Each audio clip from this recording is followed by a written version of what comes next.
19 skyrius. Mėnulveidis įvėlė visus į bėdą.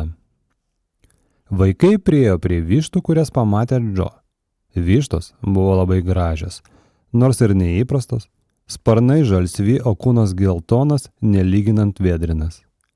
Jos spigiai kvakšėjo ir buvo labai meilios. Kai vaikai priėjo, ėmė glaustytis apie jų kojas kaip katės.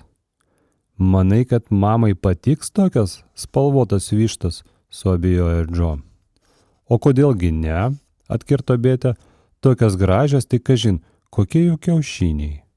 Sulyg tai žodžiais viena višta padėjo kiaušinį. Jis buvo didžiulis ir įprastos spalvos.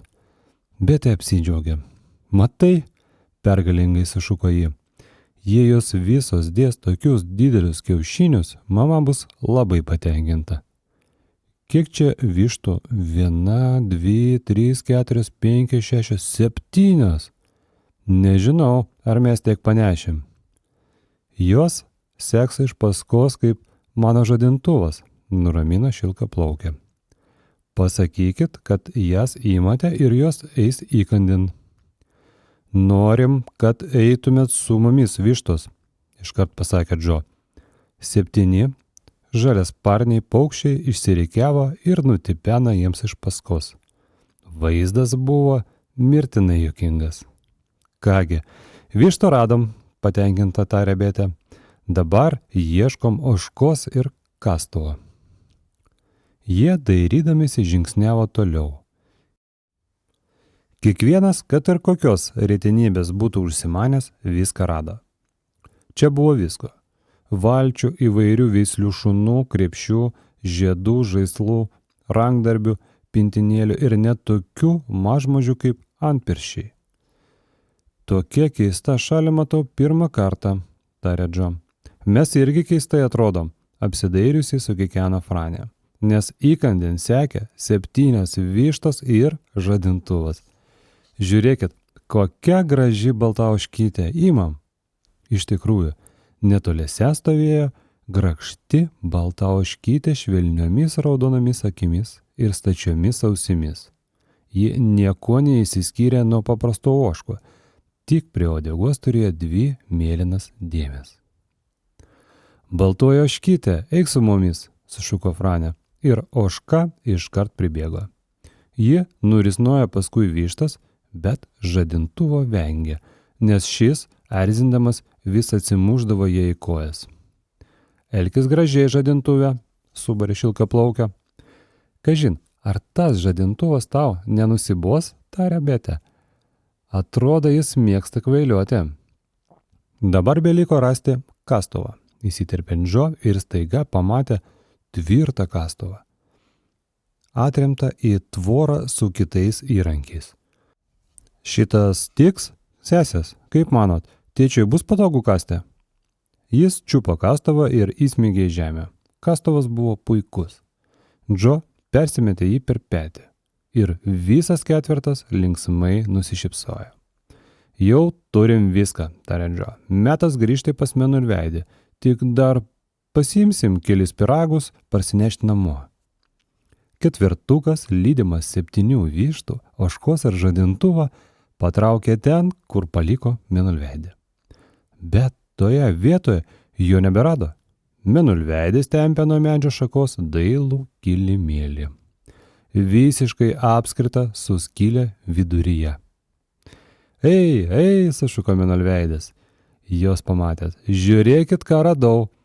Išsipildė mano sena svajonė. Dabar turiu kilimėlį savo apskritam kambarį su skylė viduryje šliužiniai. Nuostabu. Bet Mėnulveidi, juk tu žadėjai stebėti, kad imka nori šalis nepasitrauktų nuo tolomų medžių, sunerimo Šilkaplaukė. Kur skylė prie kopėčio? Kažkur ten, atsakė Mėnulveidis ir apsivyniojo kilimėlį. Einam, kaip mat rasim. Tačiau skylės nebebuvo. Imka nori šalis pasitraukė nuo tolomų medžių. Mėnulveidi, kaip tu galėjai tai padaryti? Susirūpino Džo. Juk tu pažadėjai. Mėnulveidis sunerimo ir išblyško. Jis ėmė ieškoti skylės, o neradęs sudrebėjo iš baimės. Įvėliau jūs į bėdą, išlimena jis virpančiu balsu. Ir įstrigom šalyje, kurios esama visko, ko širdis geidžia, o mes te trokštam dingti iš čia. Visi nukabino nosis. Blogiau ir būt negalėjo. Aš labai pykstu ant tavęs, Mėnulveidi, išdrožė Džo. Pažadėjai saugoti skylę ir nesaugai. Draugai taip nesielgia. Gėdytumėsi, Mėnulveidi. Prikišo ir šilkaplaukė pro verksmais. Einam ieškoti pagalbos, niuriai pasiūlė Mėnulveidis, o visi patraukė atgal lydimi vištų, ožkos ir žadintuvą, kuris kažkodėl be palievos mušė 4. Ir tada paaiškėjo keistas dalykas. Nykštukai, kaukai ir elfai iš Imkanori šalies buvo dingę. Jie suprato, kad šalis toj nutols ir laiku nusileido kopėčiomis, suaimanavo Mėnulveidis. Ir kam aš pasitraukiau nuo skylės debesyje? Jie toliau sklaidžiojo po šalį, nelabai didelė, bet grūste prigrūsta daiktų ir gyvūnų. Neįsivaizduoju, ką daryti, tarė šilkaplaukė. Žinoma, čia pilna visko, badu nenumirsim, bet šioje šalyje gyventi amžinai aš nenoriu. Jie nuslipino tolin ir staiga pamatė daiktą, kuris anksčiau niekam nebuvo kritęs į akis. Didelį žvilgantį lėktuvą atvirų viršumi, kad skrisdamas galėtų matyti apylinkės. O, Džono švyto akis, žiūrėkit, gaila, kad nemoku vairuoti lėktuvo, o gal tu moki, Mėnulveidi? Mėnulveidis papurtė galvą, šilkaplaukė irgi. Tada iš jo jokios naudos, atsidūso Džo. Tikėjausi iš čia išskristi lėktuvu. Jis įlipo į lėktuvą ir gerai jį apžiūrėjo. Pamatė 5 virteles. Ant vieno buvo užrašytas aukštyn, ant kitos žemyn. Ant 3 tiesiai, ant 4 ir 5 į dešinę ir kairę. Džo susijaudinęs stebėlėjo į virteles. Man rodas mokėčiau vairuoti šį lėktuvą, tarė jis. Tikrai mokėčiau. Tai visai nesunku. Nereikia, Džo, nusigando Bėtė. Bet Džo jau buvo paspaudęs virtelę su užrašu aukštyn. Ir žvilgus lėktuvas ėmė kilti į viršų. Visi išsižioję spoksojo jį nuo žemės. Dabar ir Džo dingo, pravirko Franė. Lėktuvas kilo vis aukščiau. Kai Džo paspaudęs virtelę į dešinę, jis apsisuko, o paspaudus virtelę tiesiai, skrido tiesiai. Paspaudus virtelę žemyn, lėktuvas ėmė leistis. Jį vairuoti buvo paprasta. Džo grakščiai nusileido netoli draugų.